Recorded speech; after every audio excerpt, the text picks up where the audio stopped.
Assalamualaikum warahmatullahi wabarakatuh. Ketemu lagi dengan saya, Taufik Cahyo Puslibat KMTK.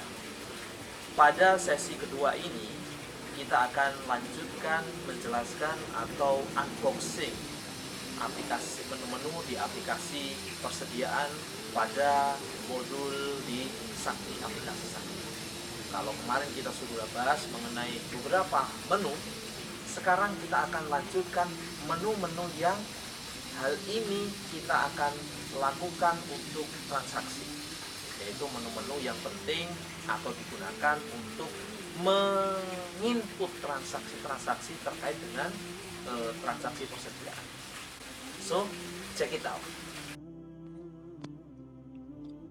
Baik, ini adalah tampilan aplikasi Sakti. Kita masuk dengan operator modul persediaan.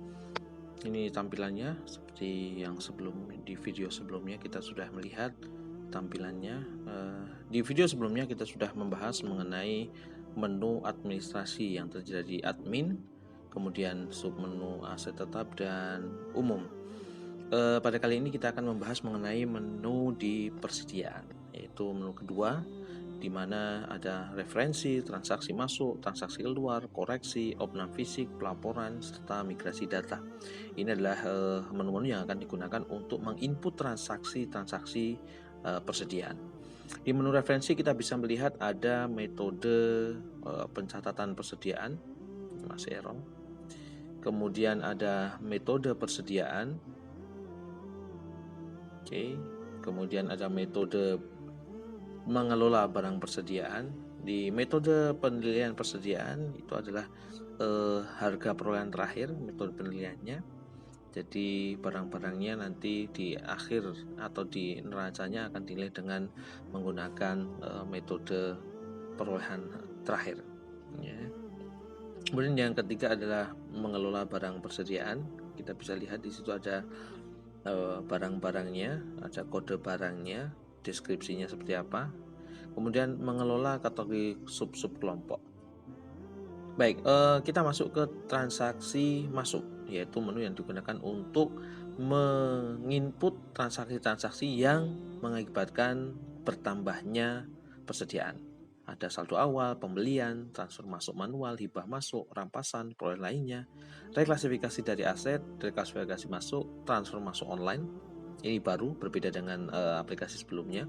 Internal transfer masuk dan internal transfer masuk non aktif membantu. Di saldo awal hampir mirip dengan aplikasi sebelumnya, ya. Kita bisa rekam, ubah, hapus, lihat, ya. Di saldo awal pembelian, ya, kita juga bisa cetak.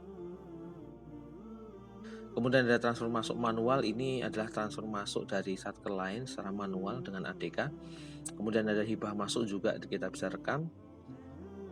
Rampasan, perolehan lainnya kita juga bisa rekam nanti di situ. Reklasifikasi dari aset, ini untuk merubah atau mereklasifikasi aset. Nah, reklasifikasi masuk, ya. Kemudian ada transfer masuk online. Nah, ini kalau misalnya kita terkonek dengan internet dan bisa saling langsung melakukan transaksi transfer masuk antar satker. Kemudian yang kedua adalah transaksi keluar. Ada submenu pemakaian, transfer keluar manual, hibah keluar, penghapusan keluar lainnya, internal transfer keluar, usang, rusak, penghapusan, reklasifikasi ke aset, reklasifikasi keluar, dan transfer keluar online. Hampir mirip dengan aplikasi persediaan sebelumnya, ya. Ini tidak ada yang berubah kecuali beberapa saja, yaitu di transfer keluar online, ya. Kita bisa lihat menu-menunya di situ untuk merekam transaksi sesuai dengan transaksi yang terjadi, ya. Ada internal transfer keluar, penghapusan keluar, usang atau rusak untuk mencatat atau menginput barang-barang yang usang dan rusak. Kemudian ada penghapusan usang rusak, reklasifikasi ke aset yaitu persediaan yang dimasukkan ke aset. Kemudian reklasifikasi keluar adalah berganti nama, ya. Hanya sama-sama persediaan tapi berganti nama aja.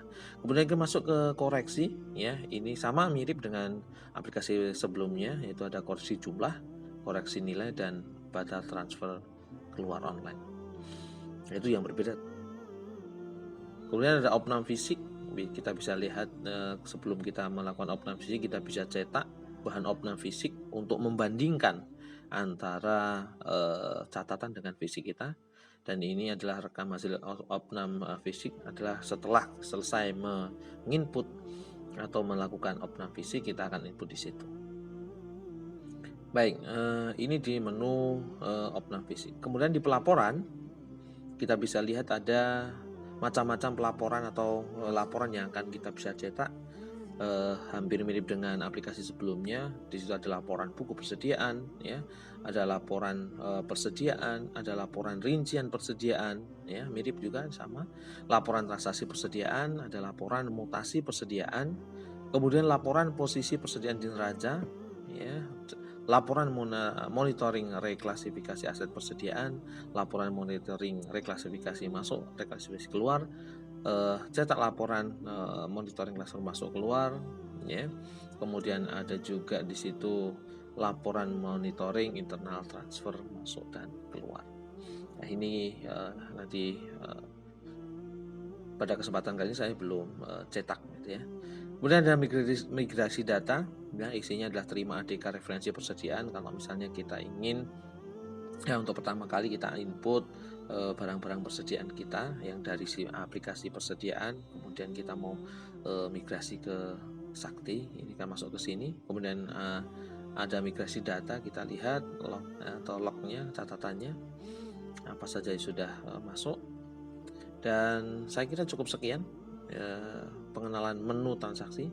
Di kesempatan lain insya Allah akan kita sambung di KLC lain terkait dengan bagaimana cara menginput di aplikasi persediaan fokus transaksi.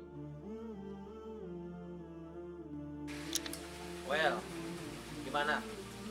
Kita sudah bahas dari sesi 1, sekarang sesi 2, menu-menu yang ada di dalam aplikasi Sakti modul persediaan. Sudah pengen coba ya? Sama. Walaupun kita belum masuk ke transaksi, tetapi paling enggak ini video ini akan memberikan gambaran buat teman-teman semua kira-kira modelnya seperti apa sih aplikasinya, kemudian menu-menunya seperti apa. Saya kira teman-teman pasti ingin melanjutkan lagi bagaimana cara menginput transaksi. Nantikan terus video KLC dari saya. Assalamualaikum warahmatullahi wabarakatuh. Ciao.